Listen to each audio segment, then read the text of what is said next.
And we are live. Hello and welcome to another Breakfast and Blockchain. Today I am joined with Gabriel, and soon hopefully we'll be joined with Dominic as well from the UX Network. And Chris Barnes will be joining us as well shortly within the next 10 minutes or so. How are you doing today, Gabriel? Very cool. Yeah, just in the pre-room here, just telling you about my wrist woes. Somehow I got some troubles there. Very painful. And besides that, is watching the crypto markets. That's also pretty damn painful right now, isn't it? I've been publishing some analyses on my Twitter, which I haven't done for a year or two. But I'm starting to get back into doing that. And you and I were talking about having a new show. We haven't quite named it yet, but we want to be able to dive into how to do trading and investment, educational, not financial advice, but we want to cover from beginner to advanced. So maybe we can talk about that a little bit today. But yeah, it's not looking good, and maybe we could touch on that today. But I use a comparison of the US 30, which is a stock market index for the US top 30 companies. And you can see that Bitcoin follows it at the moment pretty closely. And it's not looking good at all. The US stock market is not looking good. If Bitcoin goes down with it, then all of the altcoins go down with that too. And we don't have charts on the screen for now, but we will get into doing that as a separate show. And we will pull up charts and look at analyses and indicators and momentum and all the different good stuff, and review projects at the same time.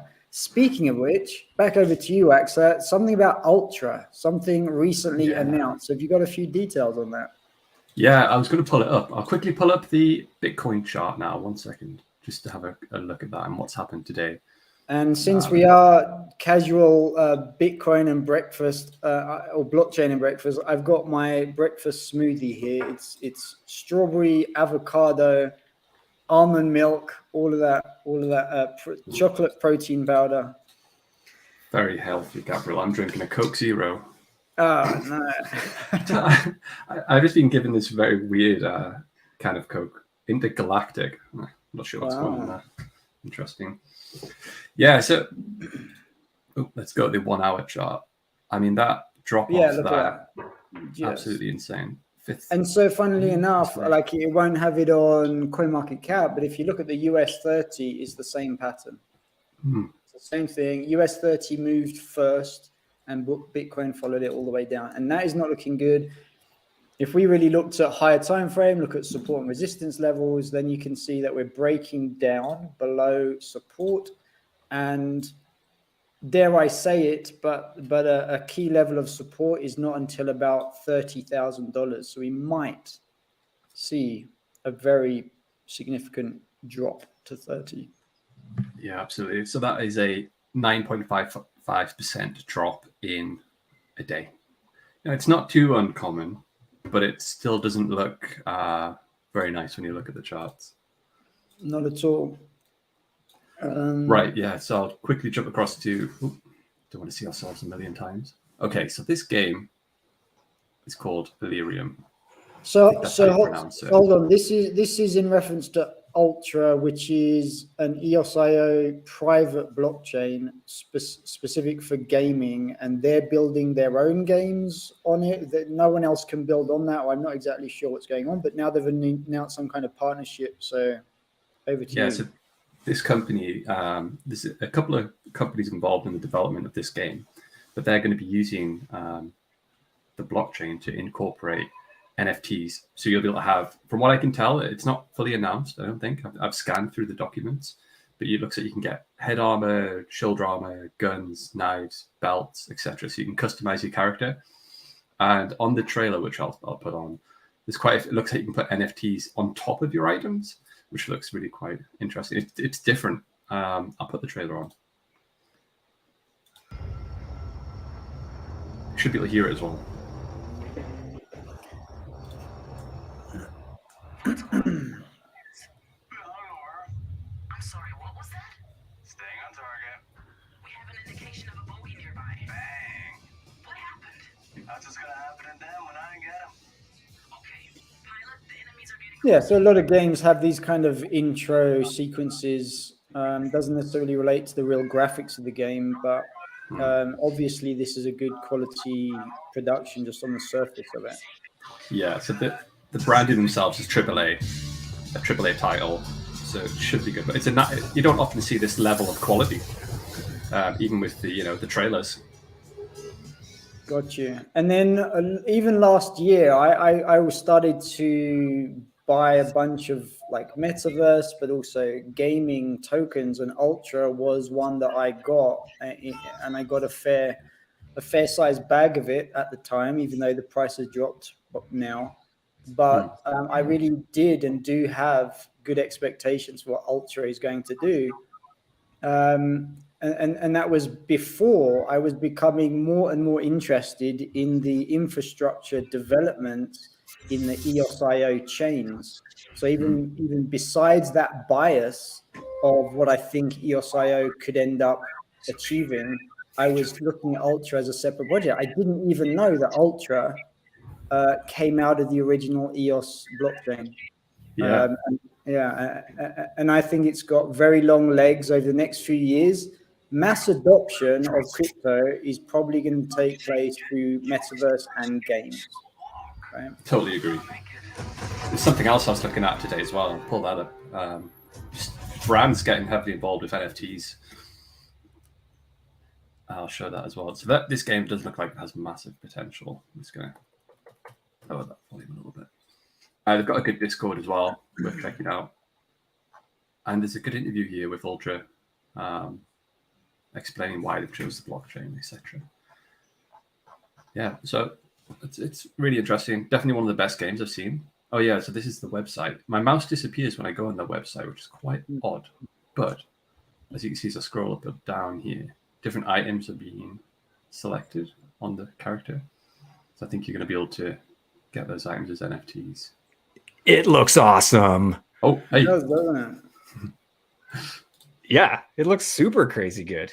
Yeah. Like the intro, like the little intro video they have, it looks pretty well. And it's not even, did you guys comment about, I just joined and I haven't watched anything, so apologies for what I've missed, but that it's not coming out until Q1 2023. Like it's still a year away practically.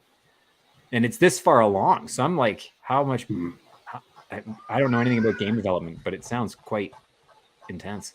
Yeah, so I was looking at a lot of the game projects last year, and I got to realize that there are libraries where they can pull together a bunch of components that they have not developed themselves and build it into something that almost looks like a functional game, but where in fact it's just, cheap components strung together to produce a sequence. So you can't really tell from the surface of these games. But Ultra has been upfront by saying that it has a very long lead time until the game will actually launch. So you're looking at something that could end up being one of the most significant contributors to mass adoption of blockchain and cryptocurrency, a premium level game over the next couple of years. That's where that's where mass adoption is likely to come from in a big way. And Ultra is ahead of the game, super premium level. And I've got my bag of Ultra. Mm-hmm. Well, so that's a great question. Exactly, your bag of Ultra. I also have a small little pouch of Ultra. What value does the token itself? Like, why is that token worth anything? I don't know the answer to this. I feel like I should have done enough DD to recognize that, because it's a private blockchain, so it's not a public blockchain. It's not like those tokens can help you interplay with governance on the chain. That's not how it works. Is there utility? Does it help with like accessing their unique marketplace or some sort of? Do you know this, Gav? Have you looked into it more than I have? I don't know. I actually don't know. I just got it as a meme coin to say that, like, just the typical coin. If it's related to a project, this is what they're using to monetize. I'm not even sure if it has a utility. I don't know if it would be convertible into NFTs in the games. I really don't know. I'm going to take this away as homework. I'm going to try to figure out why is it that I have a pouch of UOS code. And do your research. None of this is financial advice to everyone listening. If we haven't given the disclaimer, we are not suggesting anyone else should also acquire a pouch of this token that we are right now considering a meme coin. But it's around a great project. I mean, that's the thing. Like, but it's interesting if you look at, say, Wax, right? The Wax token, Wax P token. That platform has exploded. It's the most used blockchain right now. If you go to Blocktivity, maybe we should bring that up on screen and show. Like, it's insane. Yet that token itself has not, quote unquote, mooned. Like, it hasn't. And so I don't understand again the mechanics of Wax to why not? Like, there's got to be some reason. Like, surely there's enough individuals using it, using that blockchain. So why hasn't the token? Is it a supply thing? Like, do they? Again, I feel like I should know this, but I know more about Telos and EOS than I do these two, I guess. Yeah, so I was going to pull I'm loading Blocktivity up for some reason. It's being slow, but I was looking at it outside of the ecosystem, to be honest, but it's still a nice example of potential and something, a potential angle that some of our founders should be looking to pursue. So Monkey Shoulder Whiskey, which is really popular, is teamed up with Bored Ape. And this is an actual whiskey. This is something people can actually drink. Physical product. Yeah. Okay. And it's nice. It's really popular. You know, you can get it in most bars. You've had it? Here. Yeah, it's nice. Okay. Yeah. But they've teamed up with is it Bored Ape Club, and they are doing a special bottle and giving away unique NFTs as well. And this is it's just all so well done. You can link your wallet straight on the website, Coinbase, MetaMask. I haven't seen anything quite to this level before. I just think it's really interesting. So have they teamed up with the folks behind this, or do they? It's one of somebody who, because once you own, I forget how this came up. Either I was listening to someone else talk about this, I don't recall, but they were saying that basically they had the NFT, and once you own it, you have an NFT, you own the IP. So you can do whatever you want with it. Like, you could take that. That's the restaurant, around the restaurant, I think, where they basically don't necessarily have to have any affiliation with the original artists or the team behind this NFT series, but they bought the NFT, so they can do whatever they want with it at that point. So they've done restaurant branding, I think is how the story goes, but I might be butchering the truth. Don't quote me. Yeah. I think it's just a good use of, the single item NFT, proving that you've got this, this artwork allows you to then qualify and get your free bottle of whiskey. So there you go. That's utility, right? Yeah. I swear this is going to be where this has to go, because it's the only thing that's sensible. Overvalued JPEGs just don't make logical sense. But once you start to give them utility, like an actual raison d'etre, then fine, it deserves some value. I don't get it. Yeah. I mean, obviously they've brought it out as its own NFT as well in the marketplace. And in this releases tab, they've got pretty much loads of different brands and products in NFT format.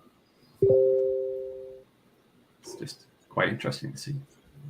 I'm sure there'll be other examples out there, but this one caught my attention today. I think it was released yesterday or earlier today. So, interesting. There's going to be so many more examples of this thing. Yeah. Completely changing what marketing departments need to get their head around, right? Yeah. Before it was the IT department had to get their head around blockchain over the past few years and present a utility case to the executive team. Are we going to use blockchain? Should we be doing it? Is it going to help anything? Save us money? Make us more money? Now with NFTs, then it's over to the marketing department's time for them to justify whether they should or should not start adopting some kind of use of NFTs. Yeah. Did Dominic not able to make it? He's got tied up, but he will be joining us in hopefully around 30 minutes. I'm just messaging him now. Oh, okay. Right on. Yeah, it was kind of a light week. EOS.io. I had a hard time coming up with the top 5 moments. Not a lot of groundbreaking news other than what you covered. That Illyrium game looks awesome. Yeah, it's definitely a great one. Information on Trust EVM. Those live stream AMAs. Well, not really live streams. They're just AMAs. Don't give it all away yet, Chris. It comes out on Sunday. Oh yeah, right. Yeah. Stay tuned for the top 5 EOSIO moments that we spoke about. But the top 10 of Q1 video will be coming out today. I'm going to release it after this stream, so we can talk about that a bit more at some point. The other thing, sorry, I'm just reflecting on that NFT stuff. Going back, not only might you get discounts on the NFTs, but you've also got like whatever it's called, provability or traceability to know that it's an original and authentic. You can also, I've spoken with some people that they're doing marketplaces where you can buy pre-order for a particular item, and then there's a secondary market for pre-orders, which means people sell on the ownership of an item before it's actually released. And so that all they have to do is transfer ownership of the NFT, because the NFT is the thing that will enable them to claim actual physical delivery of the product when it's available. So there's and then supply chain as well. NFTs are useful for, again, not just traceability, but actually sending things through from A to B. There's no, it doesn't seem that there's a limit even to the near-term functionality of what we can already foresee of how NFTs will become part of the general economy. It's fascinating. Totally agree. There's so many use cases, and we're just kind of scratching the surface and testing the water and seeing all these brands come in, getting involved with the metaverse as well, you know. So yeah, be interesting to see how it goes. And also, there's a lot more headsets coming out in the near future for VR. So the adoption of VR kind of ties and is married with this adoption of metaverse and NFT adoption. So that'll be an interesting space to watch. I have been following the VR scene for a little bit, but I have never actually tried a VR headset yet. So you haven't? I've done a few game sessions with buddies of mine back in the UK with those things, and the environments that it's really astonishing. It's more than, like, you imagine playing a computer game on your desktop. When you're inside the computer game, it's on a whole other level. Yeah, I had a chat with Dan from Immersus yesterday. He was giving us some. Helios. One of the things we're trying to do is empower. Like, it's one of our missions is to empower product developers and businesses to be able to deploy on EOSIO blockchains, right? Web3. So it's like it was a conversation about what tools are missing or what could we need to help make it easier to build out your metaverse project. So he was showing us some of the Immersus stuff. Super impressive. Hey, Dan is a very impressive guy. Super intelligent. To those who don't know or follow Immersus, we have to look up. Maybe we can share his stuff. But anyway, he's super smart guy. But he was saying that one of the things I didn't realize, which is, so you're playing the game. You can do VR. You're inside of this world, this digitized world. Reminds me of World of Warcraft. I played World of Warcraft. It totally just feels like that. He was running around. He had like a hammer. Then he saw some butterflies, and he went into his assets, which are all unique NFTs. The hammer was an asset. The pickaxe was an asset. And he found his butterfly net, which was an asset. And then he was able to go and like capture the butterflies. And now he's got the butterflies. But then there's these things where you'll go through the metaverse, you'll go through this digital space, and there's trees, and they're all NFTs. Each tree is an NFT. So he'll go and you can basically chop down a tree, and it'll then mint based on a probability distribution. You'll either get logs of wood or whatever, and that becomes the asset and NFT that you have. But you also have this probability of having NTTs, non-transferable tokens, minted that are basically bound to you, and they're like basically is blueprints. It was like you could get blueprints to make a wooden shelf or a chair or something, right? Mm-hmm. So it's this like the concept of NFT. I feel like most people who aren't really following the space super close probably have this intrinsic association with a JPEG. Like they just think Bored Apes or punks or whatever that, right? All those, it's just they think of JPEG. I don't think they recognize that it could be a warranty card, it could be ownership, it could be access pass to what Gav was talking about, buying a token or buying an actual real world good. And then you start to go to these NTTs. Well, what is that? Well, how does that make any sense? And how does that fit into the landscape of what's possible in Web3? Well, that's something that's bound to you now. You can't transfer that token. So it's like the mechanics of what's possible I think it's super interesting, and taking two NFTs and the idea of burning them, so you can basically blend them together within the game function, burning those NFTs, and then creating something new, either another NFT that you could transfer, or maybe burning it into an NTT that's now bound to your character. So I think there's so far this can go that I hope that my point here is I just hope the terms NFT don't take away from the potentiality of what an NFT can do, because people only have this association of JPEG equals NFT. Yeah, totally agree. The semiotics are synonymous with JPEGs and bad graphics and pixel art. Pixel art, It's exactly. got so much more potential, right? So much more. Maybe we need new terms. Games. I don't know if it's a terminology problem, and we need to, like, the industry needs to adopt new terms to recognize or to represent this additional functionality. Yeah, maybe when not. It comes to items, especially items on chain, maybe there's some other acronyms that could be used. Yeah. You're obviously you're a marketing wizard. For those who don't know, right? Wax is a marketing wizard genius guy. So do you think, is that something that's going to potentially require a rebranding, or just a new term, a new initialism? The way I'm seeing it is it'll be kind of an evolution. It's where the value lies, and then the terminology, hopefully over time, because we're so early with all of this still.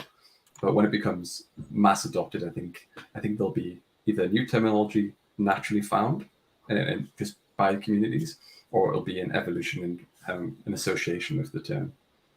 Because the moment NFTs are no longer the primary use of an NFT, and you're using it to represent your vehicle, your house, and all of your assets, then it's not a negative association then. So I think a transition over time. Do you think the term NFT has helped to educate the world on what the word fungible means? Or do you think they just totally not even recognize that that's what the F stands for? Because it's not a common term. I didn't know what fungible meant until I started to follow, like, what is money and what is like currency versus money. And then and learning about Bitcoin, you learn about this term fungibility. Prior to that, I didn't know that word. Yeah. I think you're right there. Another thing that comes to mind is the way that, for example, you can learn to play the piano is that you start off with something that you can barely play, and then you go to something that's more advanced, and you keep stretching yourself and trying. And so by the time you come back to the basics, you got the basics down a lot easier. At least that's one approach. And so I think the introduction of NFTs probably helps people relate more easily to blockchain and Bitcoin and cryptocurrency. And so because NFT stretches the brain even more, the original stuff, Bitcoin will become more readily accepted by people in general. Yeah, I kind of keep going back to it, but the brands getting involved is such a big thing. So Facebook is only so successful because of the massive amounts of advertising it's managed to cultivate over the years. It's the most used platform when it comes to social with regards to advertising and the budget spend.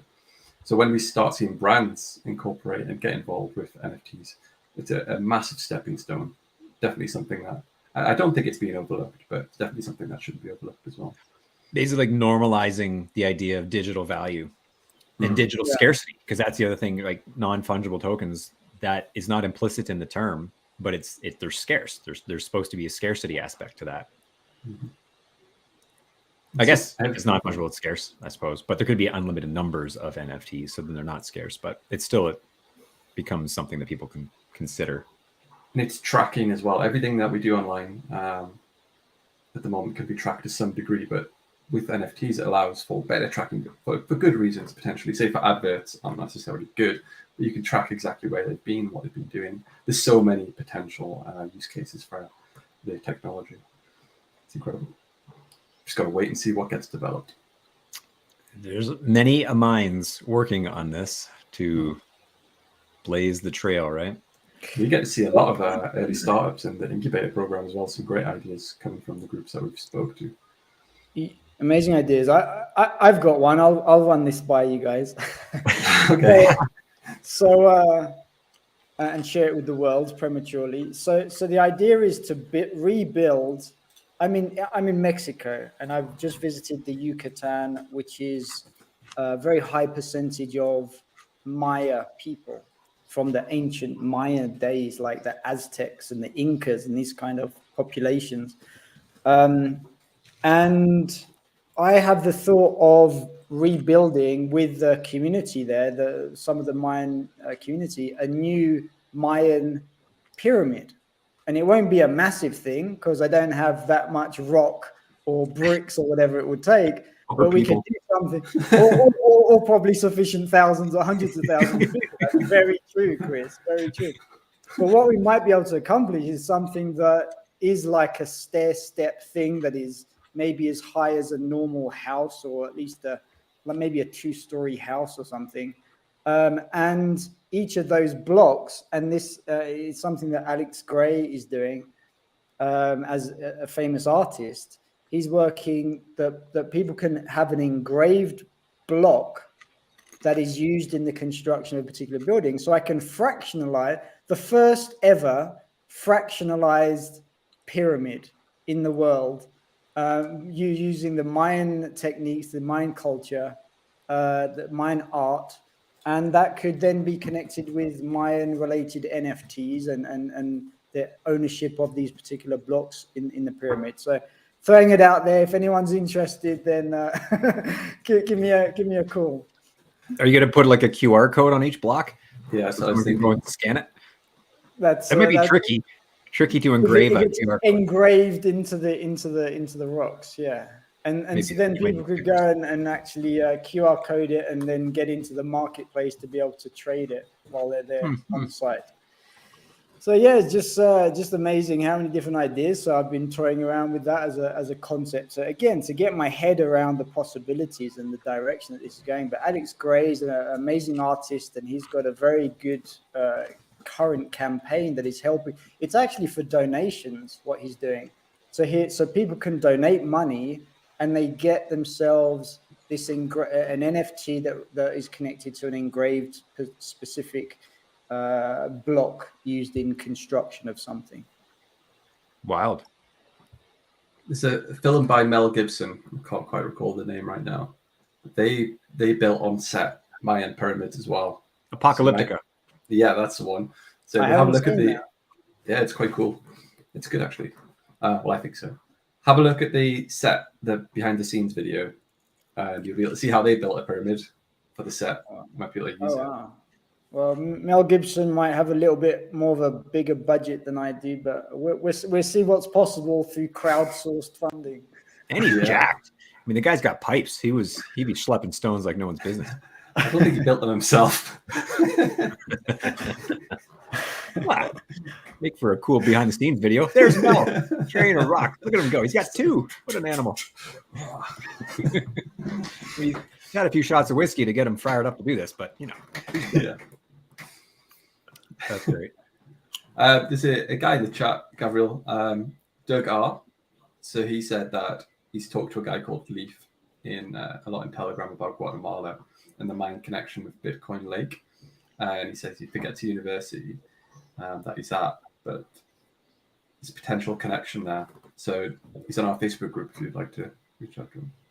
Bitcoin Lake. Yeah. In Guatemala. I haven't heard of that, to be honest. And I visited Guatemala about 10 years ago, and I stayed, I think it was Lake Atitlan, Lago Atitlan. And they have something there called the, something about the Los Piramidos, funnily enough, which means the pyramids. And it's like a little hippie vibe spirituality center. They got a little esoteric book library, which Wax, I think you'd be particularly interested in seeing. And, and they have these little pyramid triangle shapes that people sit under to meditate.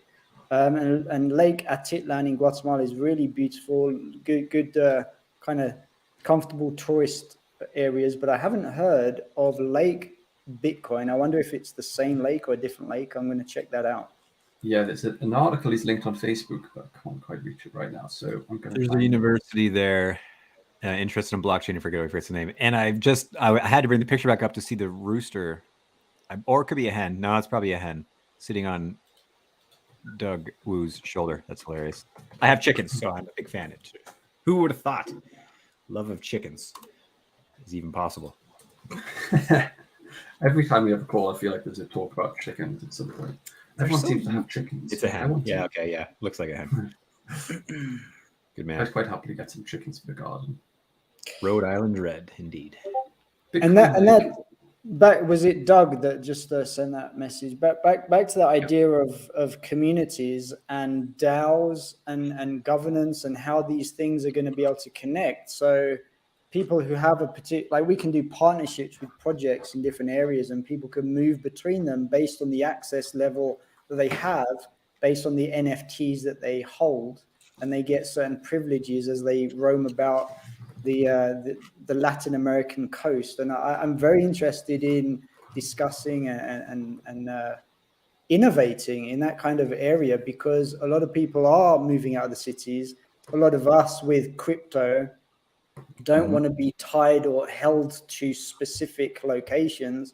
And so this is a massive black hole of like just question marks everywhere of how these things can happen, but how we can start creating collaborations and building new economic systems, or what we can think of as economic systems, but trading, exchange, value contribution, and living more freely and more healthily. This is definitely big on my current agenda and focus at the moment.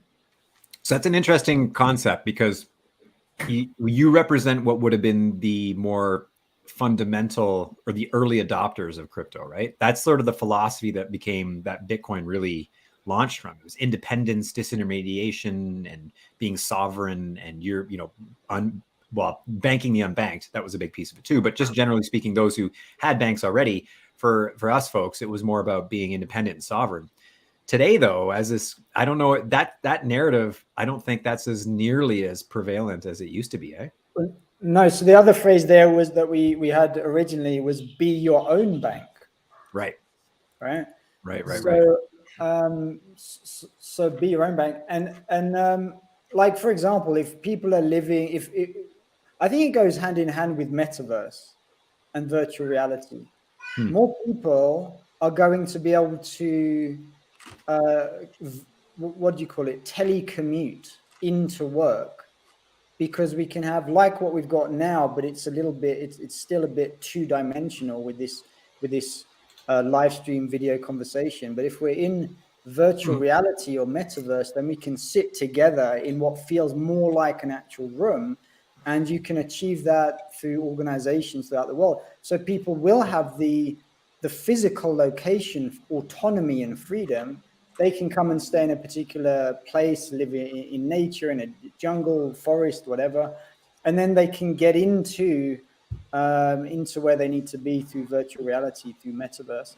And then, yeah, the philosophy might be there, but people, at least generally, people want a better lifestyle.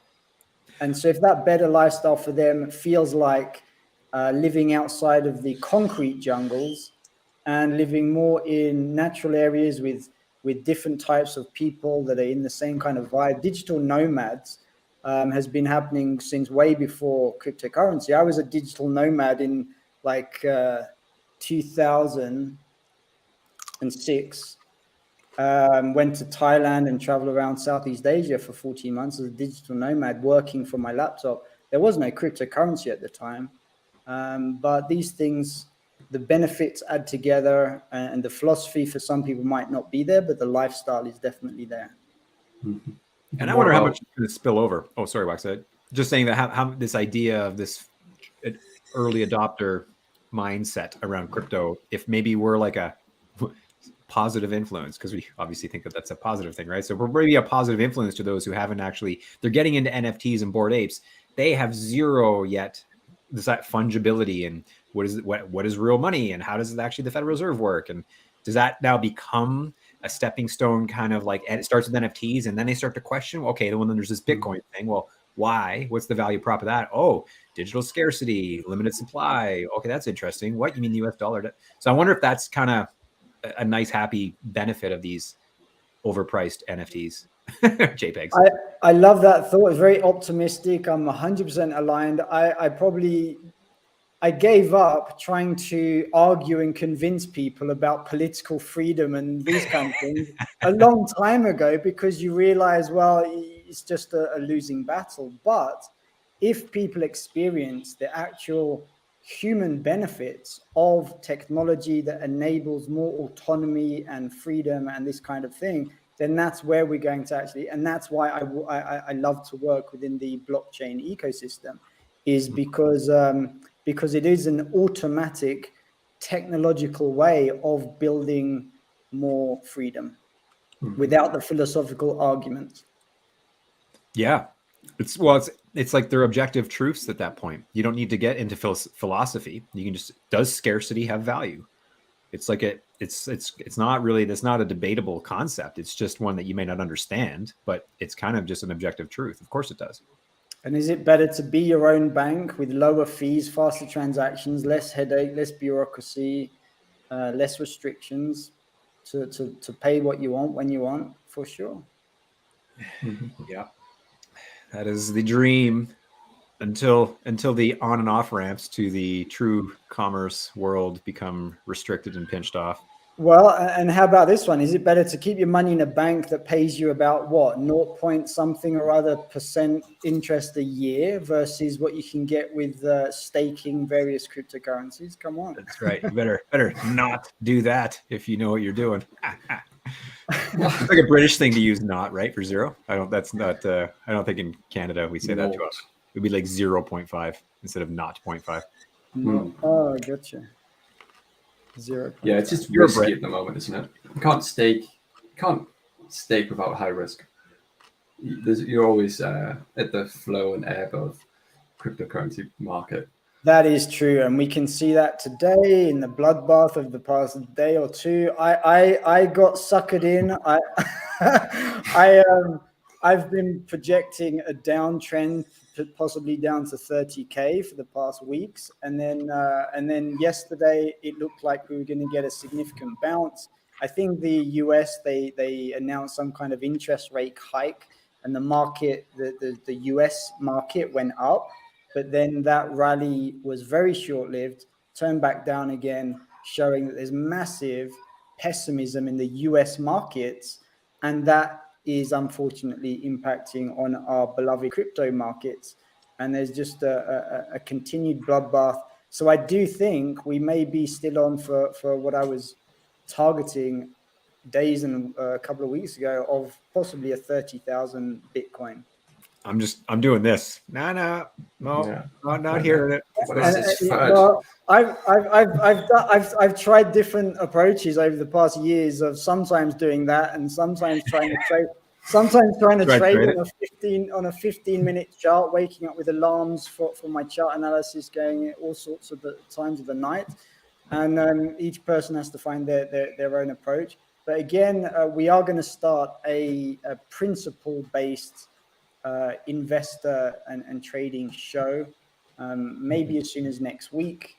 We're organizing the details, and it will be educational. We're going to show a lot of because I was doing that with a crypto exchange that I worked with, a couple of crypto exchanges over the past 5 years, and a lot of education, and it can be very helpful. I think one of the most important lessons, giving away some of the game here, is trade less is actually a much better approach.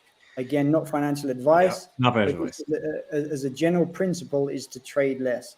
And so keeping your fingers in your ears is probably going to allow you to accumulate more over the long term, as long as you can cope with the pain along the way.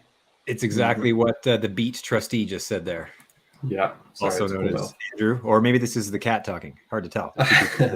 But right, if you have a long-term outlook, then short-term trades can sometimes be counterproductive to that long-term. Absolutely. Because I remember listening to CNBC, and it was the dude from Fundstrat, forget his name now, something Lee, and he had a statistic I remember stuck with me, and it was something like if you were short 10 out of, like, basically if you were short 10 times, like there's so many, it could move so quick. The moral of the story was Bitcoin moves so fast. If you're trying to trade that and you're short, so you've sold and you're sitting in cash, and then all of a sudden it goes up 20%. He's like, you could just miss. There's only a couple. You only took 10 times to miss that, and you would have missed like thousands of percents of gains essentially. Like because it moves so fast that if you get stuck being the short-term trader, you're sitting in cash now. It jumps 20, 50%, and then you're waiting. Okay, no, it's going to come back down, and you sit there watching the chart go up, and you're sitting in cash. And like, no, I had all that Bitcoin, right? Like I think a lot of people got burned playing that game, and again. Absolutely. So, but on the downside, if you're like me, who I don't trade, I trade very little, so I'm on that trade less mentality. But to my detriment, I also don't sell. So I've never captured my gains, and I'll watch it ride up and then fall back down, and then I ride back up. But now I've got balls of steel, so to speak, so I can just watch it and whatever. Long term, it's fine. Yeah, It's so true. I don't sell, just trade back and forth between tokens. Is that selling? It's not really, is it? You're selling one token for another. Yeah, swapping I'm not one for swapping another.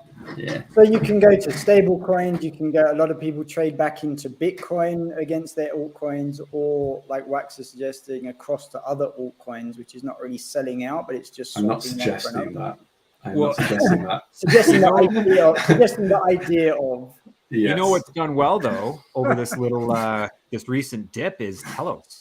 People, no financial advice, one last time, but people who are watching this, check out Telos because it's an EOS.io chain. We all know about it.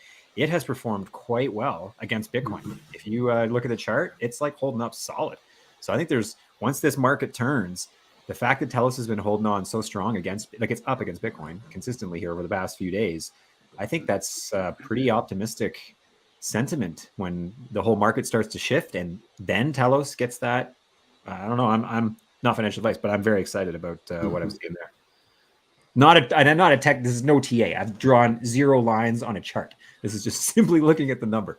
I'm over there now looking at the Telos against BTC chart. So yeah, so Wax and I will start to do this show. We'll pull up charts. We'll teach some of the principles of trading. We also focus on risk management itself, which is different to technical analysis. So kind of the conversation we're having is more about risk management. Is trade less is actually a style of risk management.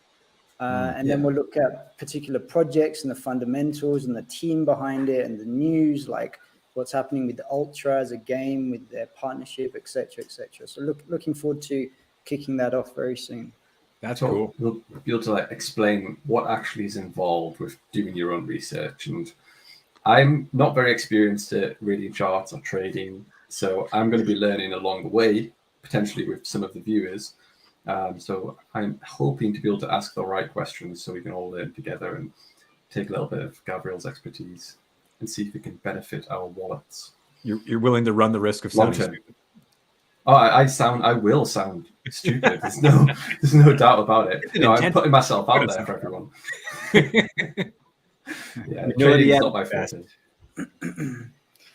But yes, ready to learn and looking forward to picking that up. So that'll be coming soon. I'll make sure to let everybody know on Twitter and in our Discord group before we launch that.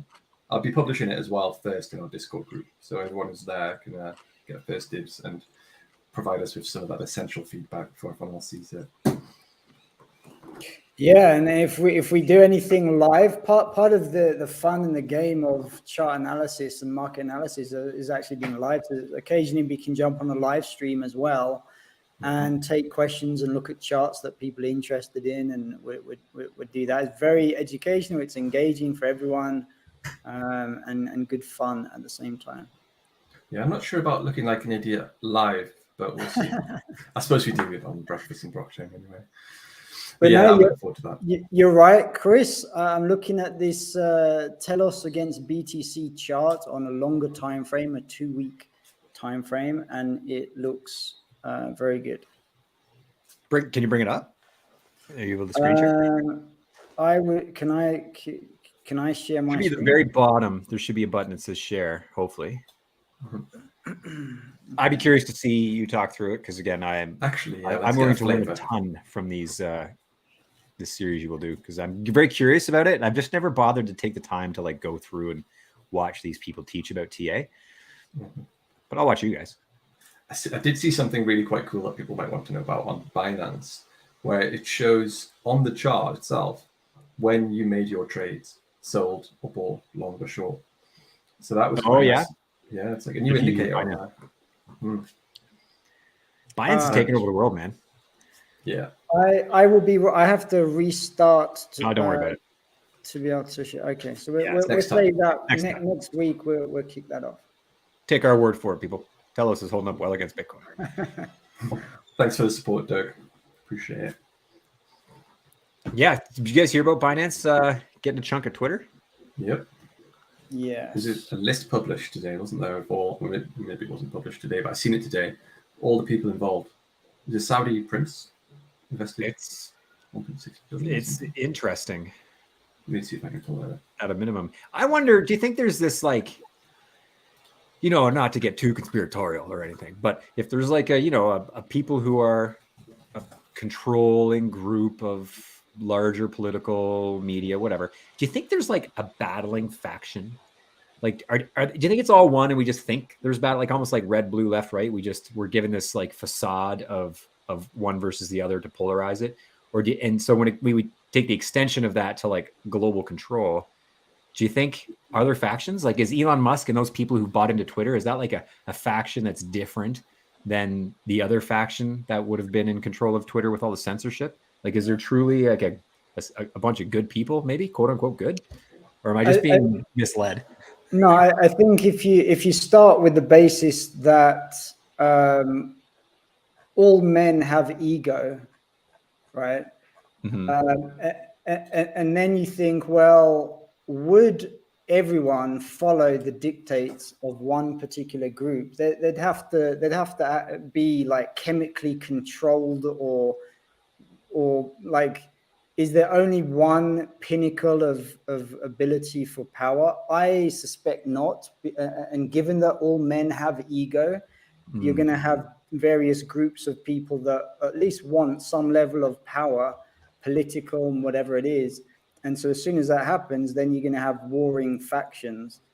So even as much as organized as they can be against each other, I certainly don't think that they can eliminate the all men have ego clause in the drive for dominance and control. So I do think there are warring factions, and yes, they're going to be the good guys and the bad guys at the end of the day, but just a very big blend and mix of what those are. Interesting. Yeah, it's a good way to describe that. I'm optimistic that those who are taking over Twitter and Musk, I'd like to have some trust in Musk. I mean, I'm such a skeptic. I'm always like, I don't know though. You never know. Like, it's hard to be certain, I guess is the whole point. Certainty's a hard thing to have in the world today. Actions. See what actions are taken. There are 18 investors who committed $7 billion of equity to help fund his Twitter takeover. To help fund Elon Musk's Twitter takeover, that is. That was published today. Go on Daily Mail, British newspaper. Got it. So those, interesting. So those group like that raise of how much did it say how much it was? Like it was $500 million from Binance, which is ridiculous. A 44 billion deal goes through as a billionaire reveals that 18 investors pumping $7 billion into his buyout. Okay. So he raised $7 billion in capital, and then assume there's a bit of leverage spread onto that, or that is used. Interesting.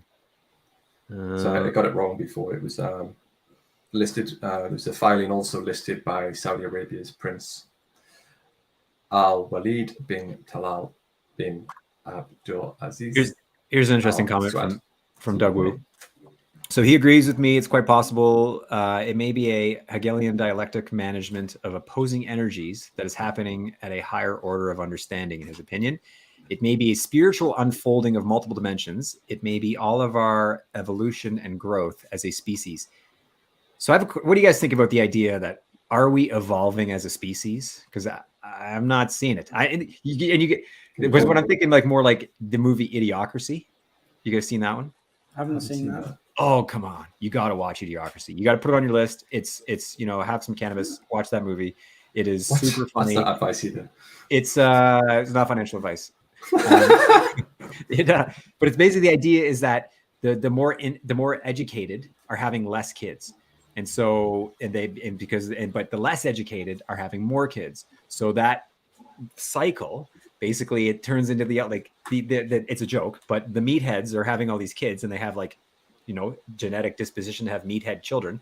And then the smart people aren't having kids. So the general overall IQ of the population just goes down, and they end up with like, there's like Mountain Dew and all the water machines, and like the guy from the Old Spice commercials is the president, and it's Luke Wilson like time warps, or I forget how it happens, but it's super funny. But it's this idea of like a downward spiral of genetic selection, which would then be evolution, right? Just to the negative, sort of.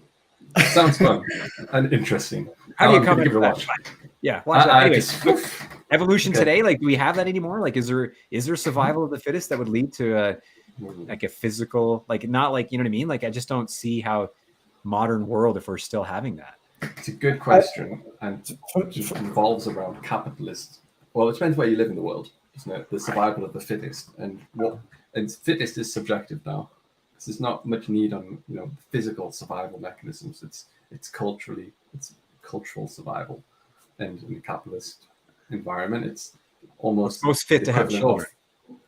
yeah, that's always going to be the number one priority for our species. It seems our existence revolves around that for the majority of people, in my perspective. There's that, but then there is also how much money can you make in the capitalist system. Seems to be a good comparison, at least, of survival of the fittest. I'll give you a view as well. We know, I don't know what this exact statistic is, but we know that it exists, that we're now having to absorb and deal with more information today than any time before, and it's like geometric orders of magnitude more information. So the evolutionary advantage might be being able to filter or process more information. And if that means having principles of thought or abstract thinking, or just an ability to narrow your focus so that you don't get overly distracted by all of the needless information, then maybe that is an evolutionary strategic advantage to develop. Or at least what maximum capacity can he push himself to, and who pushes himself the furthest? Yeah. And and then for what? It's like, again, back to the previous conversation of where you live and the lifestyle that you have. Is what is it that we would think of as evolutionary success over the next decade or two? There's an ice age coming. Sorry to be the bearer of bad news. It's bearer coming. of truth against the global warmist type people. But there's a projected mini ice age coming soon. So, and that might be over the next 100 years or so. So your kids, your grandkids are going to have to experience and live through that kind of a thing. And then where you live and the types of information and also automation. A lot of jobs are becoming obsoleted by robotic process automation and engineering automation and service automation. You go into McDonald's, not that I do, but these kind of shops, and you pay with your card on a screen. You don't need to talk to anyone, and you just collect your food. So jobs are going to become less. People are going to be in the metaverse. It's the information that they're going to be able to process that, in the Matrix, it shows that everyone's like a battery for energy. Right. It might in fact be that in the future we have to be CPUs, central processing units of thought power, because the algorithms of artificial intelligence is not as there's different types of thinking. What is it? Heuristic and can't think of the other word, but the creativity that the human mind the capacity is very significant even with AI. Quantum computers are duds. They're not working out. They're very expensive and they don't calculate anything worthwhile. They're duds. So it's up to us to be creative Two, one, and process information to be able to serve future economic opportunity.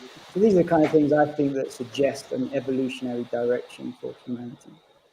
Right. Except I agree with all that stuff. It all makes sense. Except until we start to actually like the word evolution and how that actually manifests. It means that some people have less kids and other people have more kids. And the people who have more kids have more kids. The people who have less kids have less kids. So then certain attributes and traits are then selected for base, and having more kids is like a benefit or a byproduct of that, having that advantageous trait that others don't have. That's what I mean about evolution, because it seems to me the human species is not changing. But then again, we are getting taller. So what's that all about? Is it because short people are having less kids? Or is it more maybe the food just has more hormones and we just end up being taller as a byproduct of our surroundings, not because it's a genetic actual selection process? Mm. The majority of the, I guess, evolution is environmentally led. It's mostly social evolution, and everything else. The physical evolution or physical traits aren't that drastic of a change, and they take millions of years. So I wouldn't worry about that too much. It's all socially driven. I wouldn't speak in certainty on that. I know there's a lot of things that we learn in school that turns out to be false. So I think we always have to have an open mind about how actual evolution works. And the idea that it takes millions of years, sure, to go from a bacteria to a complex multi-cell organism, but not to go from one form of a budgie with a certain type of beak to another form of a budgie with a different type of beak. That's not millions of years. That can be done over a very short period of time. Well, it's not a con, because evolution requires a mutation. The mutation has to take effect. Then that has to become the mainstream for it to be adopted. So it requires reproduction on multiple generations for that then trait to be carried forward. So it has to be dominant as well. It does. The Galapagos Islands thing that Darwin looked at was the best example of how you just had localized species of birds and they had slightly different available fauna to eat and insects, and then they had beak changes to suit each location. But that didn't take millions of years. That's all I'm trying to say. I do know where the physical evolution is going to come from, Chris, is from CRISPR-9 genetic modification, and right. apparently we can even do that to ourselves, not just our progeny, not just our children, unborn, but we can actually do that now. So we can take an injection, change something, and I can end up with different color eyes or different, I don't know, like designer genes. Rumor has it there's these new types of really fancy injections that can change your DNA. Amazing. Have you seen the amazing technology? Maybe we'll evolve to have like robotic implants and be attached more to technology. You see a lot of people doing, I forgot, it's like body hacking. They start implanting watches under their skin and weird. Well, you have to have a look. There's plenty of examples. So maybe that's the direction we go. We start just incorporating ourselves more with technology. So Upland, who we spoke with recently as a play-to-earn, it's not just a play-to-earn game, right? It's actually metaverse. And then Immersis, who we've been speaking to, as another metaverse. Maybe they'll have these services or products that allow an integration based on the change of DNA that you make for better integration with their digital systems. And then back to Elon Musk with the direct brain interface, neural link. This is evolution. This is what's going to be evolution. It's going to be self-directed evolution based on the type of lifestyle that you want to get access to, and take a few genetic modifying injections. Yeah, easy peasy. Touchy subject. Over the next 5 to 10 years. Well, it's interesting. I think the idea of that mini ice age you spoke about, I have a very it's in line with that view, but there's the origin, like the reason why there's an ice age. There's some other ideas as to what actually leads to it. So I won't get into it today because it's a whole side. Polarity flip. No, it's more to do with the sun having cyclical novas. So it turns out a lot of suns, all other suns we've observed that have these idea that a sun novas and it just blows up and it disappears and that's it. And ours is going to be here for a few billion years. We don't have to worry about it. That's a false assumption of solar objects. We've seen many. This is conspiracy. It's been observed that they basically collect dust as it travels through the solar system and in the galaxies. And then the sun, the outer layer of the sun will kind of blow off. It sheds. And that blowing off moment, and then the sun's still there, but that blowing off shedding sends shrapnel, essentially, into tons of charged particles towards the planetary plane of the planets. So when we get hit, and people have to remember how small the Earth is compared to the sun. We're like a speck in comparison, right?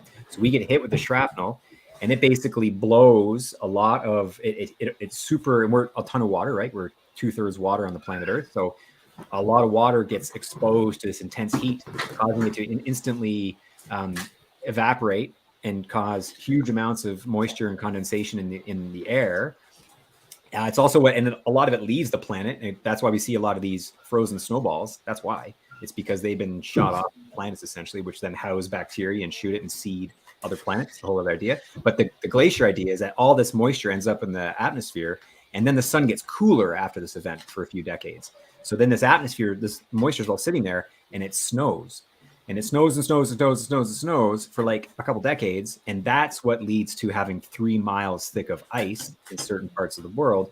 The equatorial region has all that heat still trapped in the oceans, and it's still closer to the sun, so people can survive there.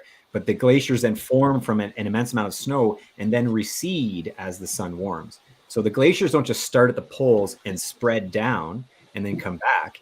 It snows a shit ton of time. It compacts as ice. Because imagine 3 miles, look up 3 miles ice. That doesn't just come from the poles down. It's nonstop snow, compacts, and then recedes back to the glaciers once the sun warms. That's the other theory of what actually causes that. It's not just the sun's in a cooling period now, so we're going to get a glacier, and that'll be an ice age. That's not that's one theory anyway. Wow, that was incredibly detailed for saying that you're not going to get super into it this time. So I look forward to next time when we can understand more of that. Oh god. Perspective. But it does sound like Elon Musk might be trying to fly in the wrong direction. He wants to colonize Mars, which is closer to the sun. Further. One planet away. Mars is further. In the other direction? Yeah. Oh, okay. So the idea is too, every time this happens, the planets get pushed further away from the sun. So the Mars used to have water, and we can see evidence of it because it used to be closer to the Earth, or closer to the sun. So it was more habitable and more in that Goldilocks zone. And the Earth used to be closer to the sun too, which would have led to a whole lot more vegetation, which would have sustained these huge dinosaurs. Because the idea of these monstrous dinosaurs roaming the Earth, what are they eating? Like there's not enough shit for them to eat, surely. But if you're closer to the sun, then you actually have way more tropical regions throughout the planet, and then there's far more vegetation to sustain huge dinosaurs. Based on oxygen levels. I just had to pull up that image just to check the order of the planets, and you're absolutely right. Mars is further away from the sun than the Earth. So you've got Mercury, Venus, Earth, and then Mars, and then all the way along. Yeah, Venus will be the next Earth in due time as these keep happening, because Earth will get pushed further away, and eventually we'll be too cold, and then Venus will take over. If this theory holds true, and this is like in fact. And the other part of this theory that's quite interesting is they say planets they're actually birthed from these events. Because if you think the sun is this big and a planet's like a little speck, every so often when these happen, part of that ejecta is like a little planet that's there, and it starts orbiting and it gets pushed further away. And it's like this idea. I find it so magical because it's the idea of cycles. It's all about cycles. And just like there's seasonal cycles, there's solar cycles, and some of them are longer duration that we haven't had the experience to witness it and see. But I think it's kind of a poetic, neat way to think about it. I feel like a bit left out because I don't have a crazy idea like you do. Ice Age or solar flare? I don't know. I need some kind of concept. They're not that dissimilar necessarily. Well, that's the whole idea, is that solar flares are just one little event, but this type of thing, this is like the whole sun basically sheds. It's like just a gigantic solar flare, but it involves. And it makes it's also neat too. And you think when that happens, the sun is the source of all the atoms, right? So gold veins, when we find gold veins and stuff on the earth, it's because the sun shot out a streak of it and it splattered. You think like shotgun shells, it splattered certain areas of the earth, and that's why you get these veins. Why does a gold vein just pop up? It's because it spat out of the sun and it hit the earth and it's been encrusted in rocks. And wow. oh, we could go on and on about this non-crypto related topic, but I feel like I should stop. So is Dominic joining us, or are we going to shut her down? Dominic's not joining us this week. He's joining us next week. And just about that gold in sunlight, scientists believe that all the gold on Earth formed in supernova and neutron star collisions that occurred before the solar system formed. Supernova. So our sun does that every 12,000 years. Mm-hmm. So trying to pull this in for a bit of a blockchain conclusion. My bigger theory is certainly that we're not the only planet with life in the cosmos, and blockchain and computer tech was developed many hundreds of millions of years ago, and so there's a computer system within the cosmos that we need to get access to as we mature as a species, as a type of civilization, and then we join our cousins in the cosmos, and blockchain. Then we're going to find out what blockchain's really capable of. We'll need a lot of nodes to be able to get that block times across. Then we need to become interoperable with the blockchain of the intergalactic civilization. Well, maybe that's what quantum computing can do, because that's the whole idea of action at a distance now, right? At the quantum level. So maybe that's the future of quantum computing, is to allow Bitcoin mining to work at great distance. Awesome. Well, this has been fun. Good chat. Being different. I think it's fun. Yeah, it was fun. It was fun. I mean, we got to mix it up a little bit. Yeah, we do. Right, we'll be back next week, next Friday, for more Breakfast and Blockchain, and I'll be releasing the top 10 of Q1, top 10 moments, and that'll be coming out later today. So stay tuned for that. Smash that like button. Subscribe. Smash all those call to actions that you're supposed to do. I had heard somewhere that they say don't say that. Or maybe it was Mr. Beast. He was saying something on something where it's like, don't bother saying that. It doesn't work. People don't. They just like they're not doing it because you said it. Probably, but we just do it satirically anyway, so it's fine. Smash the like. How about retweet and share? Here you go. You can do that. That's a call to action. That's a call to action. I like that. Take note. Yeah. Goodbye. All right, guys. See ya. Good conversation.